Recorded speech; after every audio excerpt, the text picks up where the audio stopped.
Hi, I'm Melissa with Simple Spaces. I help people by providing home solutions that work through organizing, home styling, and staging for real estate. Today, I want to share some tips with you on how to organize your junk drawer. And I'm going to share my thoughts on junk drawers in general, which I will get to. But first, I want to tell you about a fun contest I'm doing. If you go to my Facebook page, Simple Spaces, you can find more about it there. You can get it by going to @GetSimpleSpaces, search for that on Facebook. Make sure you've liked my page and you're following my page, and you will see the instructions for the contest/giveaway there. Now, let's move on to my junk drawers. So in my kitchen, we actually have two junk drawers, although one of them serves as a hub for some kitchen utensils as well. But let's look at, so I have a koozie, I have 3 pair of scissors. All right, that's really a no-no. They could be dispersed throughout the house. 3 lighters, I think the theme is 3 here.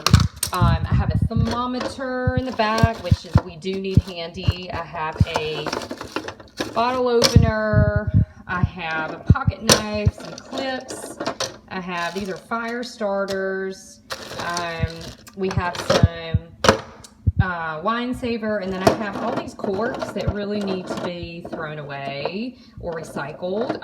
Some clips. I have these things that have not been used since the kids were toddlers. Over in this drawer, again, our wine opener that we use. I have this thing that I have never used, so I probably should give it away. An orange squeezer. I have this that I did not put in the flower vase, and I'm not sure why I kept it because I really never use this stuff. And then can opener, razor blade, and some peelers. So you kind of see what we have going on in our junk drawer.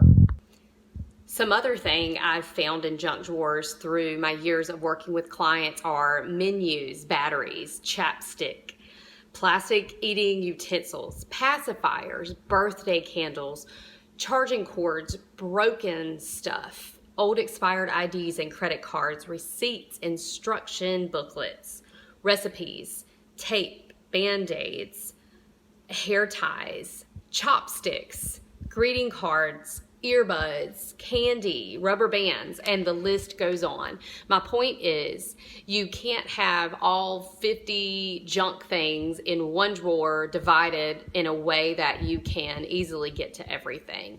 Most of the things that I find in junk drawers deserve a category in some other location in the house, like in the first aid kit or in a craft drawer in the desk. And like I had 3 lighters, they need to be dispersed throughout the house versus having all 3 of them taking up space in one drawer. Your kitchen really should be a place where you have enough space for all the things you're actually using in the kitchen. So look through your junk drawer and think about the things that you have in there that you actually need to have accessible for the family when they're in the kitchen, and rethink your junk drawer altogether. Thanks for watching. Make sure you go over to my Facebook page and enter the contest. I hope you all have a great weekend. Clean out your junk drawers.